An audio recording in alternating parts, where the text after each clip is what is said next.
Welcome to Our Canada, Our Future. I'm Aaron Woodrick. On today's episode, we're going to be talking about the recent release of Canada's new foreign policy approach focusing on Asia, known as the Indo-Pacific Strategy. And to do that, I'm very pleased to be joined by Carlo Dade, the Director of the Trade and Investment Centre at the Canada West Foundation. Carlo, thank you very much for taking the time to join me today. Hey, Aaron. Great to see you. Great to be here. Now, Carlo, you are, of course, a veteran of the think tank circuit. You were previously the executive director of a Canadian think tank focusing on Latin America. So you're no stranger to these types of regional foreign policy strategies and the anticipation that precedes most of them. This new Indo-Pacific strategy was several years in the making and highly anticipated. So can you maybe summarize for us what you think are the main takeaways? Sure. Well, you're absolutely right. Second rodeo, different town. This time, the Indo-Pacific, or what we used to call Asia-Pacific. So the main takeaway on this is the rise in thinking about how to deal with diversifying Canada's exports in a region of the world to which we would like to export more.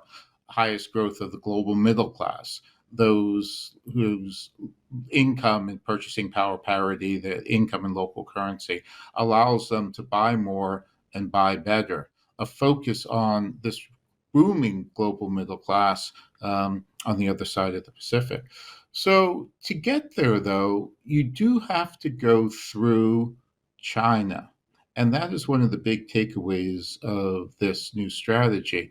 It puts down on paper and kind of gels Canadian thinking about how not necessarily to deal with China directly, not about selling more to the Chinese market, but how to survive in a region and a world where China is the dominant economic power, where China is the dominant economic influence that moves markets into what you want to sell, where China is the dominant political or a regional political force, where China is literally building the roads, the ports, the railroads that will move goods that we want to sell around the world. So the first thing about the strategy is thinking about how to survive as an exporter, as an export-dependent economy in a world where China is such a large force. So obviously there are the political issues, the security issues with China,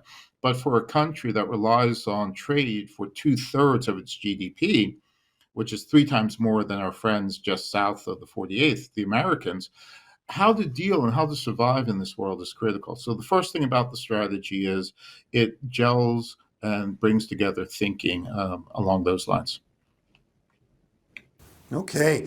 And I guess the next question is, and you've already mentioned obviously the importance of the commercial relationship with China, but you've also alluded to the concerns about security and other challenges that China may pose to Canada. So in your view, does this strategy get that balance right? Does it acknowledge the commercial importance, but also the other challenges and threats even that China may present to Canada?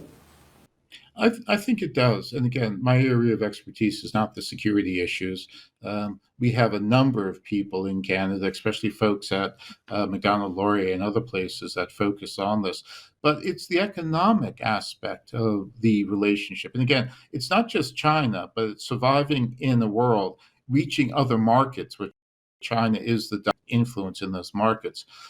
What we say at Canada West is the reality is, as an exporter, an export-dependent country, even if you run away from China, you're going to run into China. So the security issues, I won't go into those, but certainly we haven't done enough thinking in this country about how we as an export-dependent nation survive in a world where China is the dominant economic influence. And as I mentioned, is literally building the ports and bridges that take our goods. So I think the importance of the strategy is to move economics to a more prominent position. The security considerations obviously impact the economic, and we can talk more about that, the securitization of trade, the Americans pushing an agenda where security trumps trade. But for us, we certainly have to have some focus on the economic and trade stuff. I don't think that's been there in the national discussion up until this point. So a major importance of the agreement is to move the economic discussion back toward the center, not to dominate, but at least to occupy a spot where it can get due consideration. Fair enough. We're going to take a short break and be right back.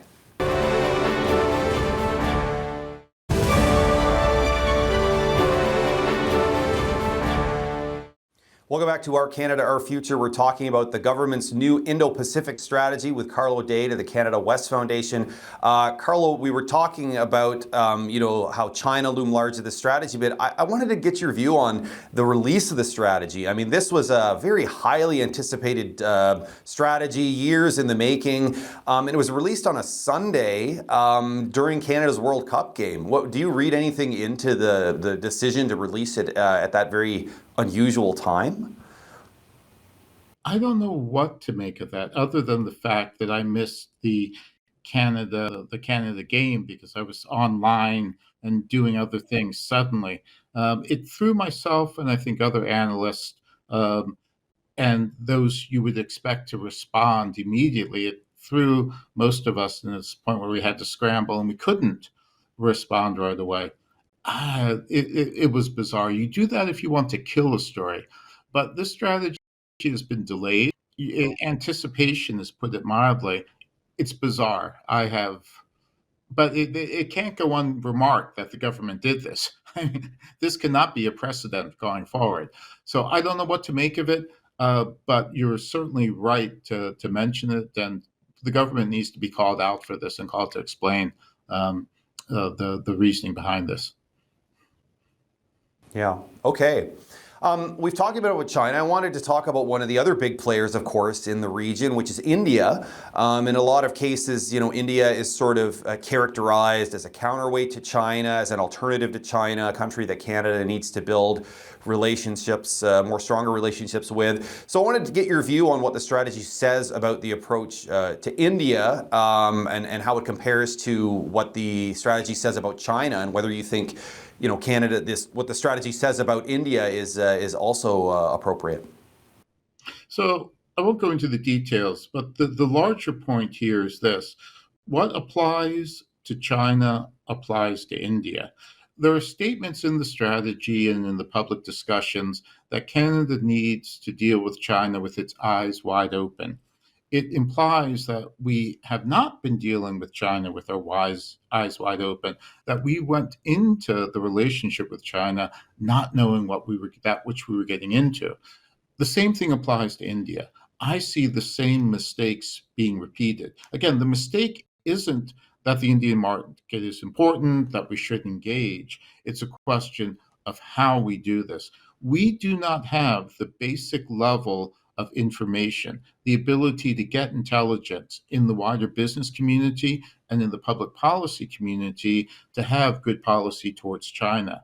Yet now we're rushing into India the same way we rushed into China without having the basics to allow good policy making on the relationship. So while the target is correct, we haven't corrected the fundamental flaw in Canada. We are digging ourselves out of a knowledge hole on China that is a crater. And yet we're about to go into India with an even deeper deficit in terms of being able to manage the relationship.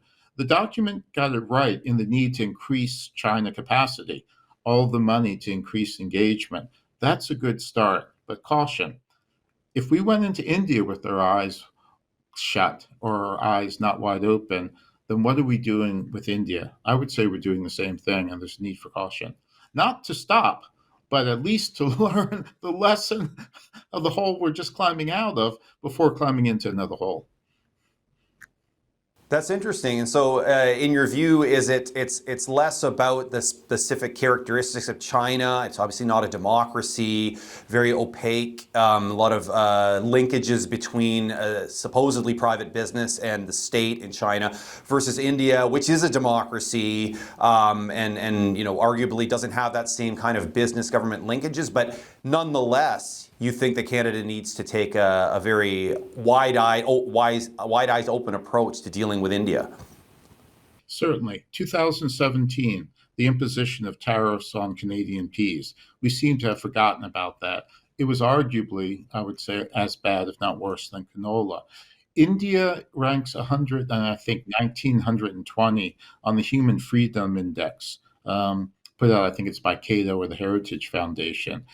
That's 30, 25, 30 points higher than China, but it's still way down there on the list. So the issues in India are different, but they're complex. And we can't go in with this naive thought that, oh, it's a friendly democracy. 119, 120 on the Human Freedom Index list, there are issues there. And sorry, India I got guess kicked out having your of eyes wide the open. regional. Also, India got kicked out of the Yeah. Regional Economic Partnership, the Chinese-led version of the TPP.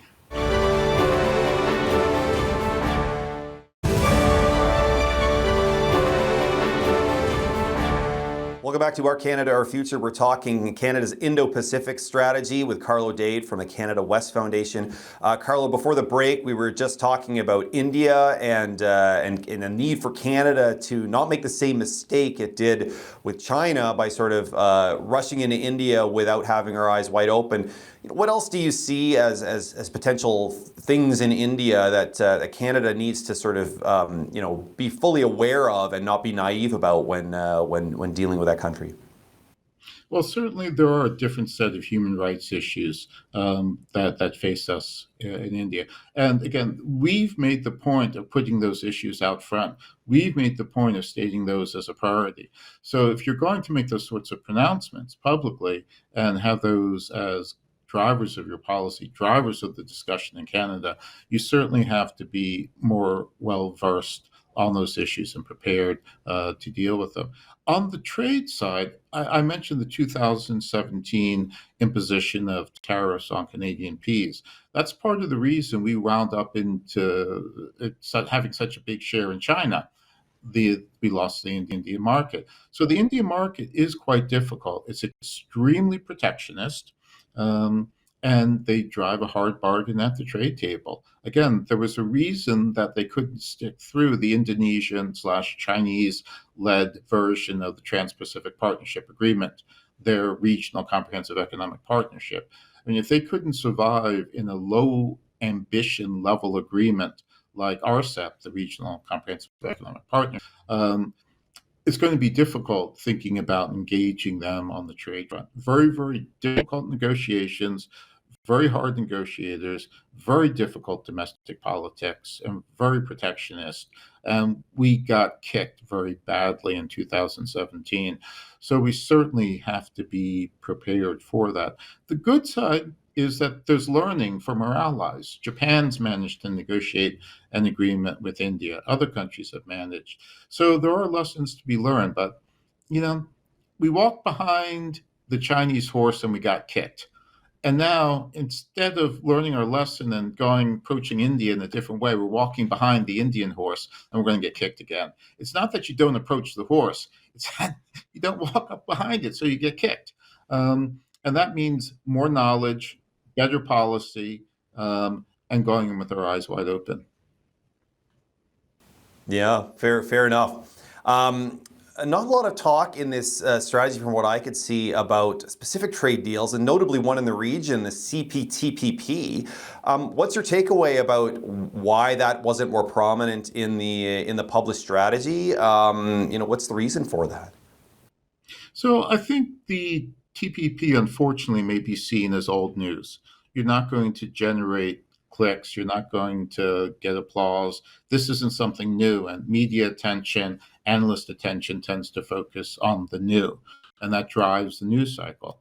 So that may be part of it. The document did, however, state that expanding the TPP would be a Canadian priority.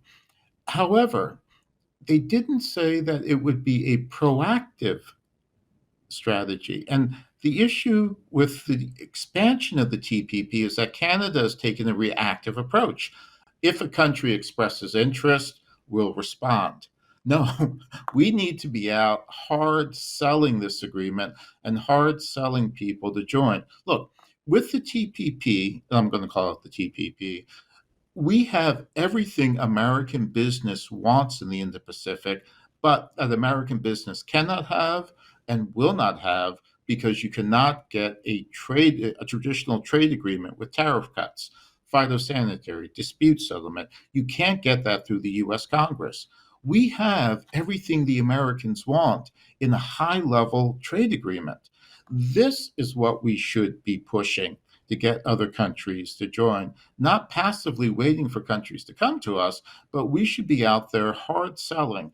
The agreement protects us against China, but it also protects us against the United States. Should we get a new administration, we've got elections in 2 years, should we get an administration that once again goes rogue on us and starts attacking rules-based trade? The agreement offers us protection from China, it offers us protection from the United States, and it has high ambitions and good arrangements, and it's everything the Americans want, but they don't have. It's a huge advantage for Canadian business, and we need to be expanding that. Very interesting. Sounds like a very valuable agreement to Canada that you're right, that we're definitely not leveraging as much as we should be. We're going to take a very short break and we'll be back in a few moments.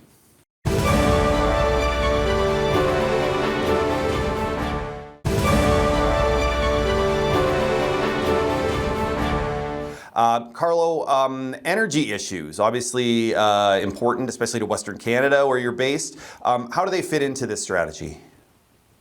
So it's somewhat confusing. The strategy talks about energy of the future, hydrogen, critical minerals. Obviously, these are areas where Canada has some advantages, and there's interest. There's already investment from the region. But our ability to deliver on the energy of the future is called into question by our inability or unwillingness to deliver on the energy of the present. Liquid natural gas or gas. This is a transition energy source toward clean energy. It's in desperate need or the demand in the region. Yet we have the capacity to deliver it, but we refuse to deliver it. We had the conversation with a high-ranking official from one of the Indo-Pacific countries. I won't mention the name. But the question they put to us at Canada West was, why is Canada hoarding energy when it's so desperately needed? The debates that we have about whether to produce or not produce are totally lost on the region. The perception is we're hoarding energy. So I think that calls into question our ability to deliver on the energy of the future. We've undermined that opportunity, and we continue to undermine that opportunity. So the document is written as, oh, Canada's arrived. People are going to wipe the slate clean and start with the Indo-Pacific Strategy. Nothing could be further from the truth. And energy is a really source point for us out west.